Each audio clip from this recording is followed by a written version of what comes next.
আসসালামু আলাইকুম রহমতুল্লাহি ওবরকাত। প্রিয় মুসলিম ভাই ও বোনেরা,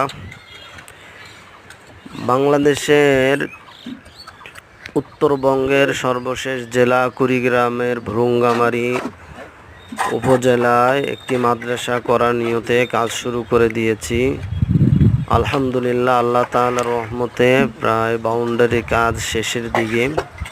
আপনারা সকলেই দোয়া করবেন যাতে সেই কাজটি সঠিকভাবে করতে পারি। আল্লাহ তাআলা যাতে আমাদের মেহনতগুলোকে কবুল করেন।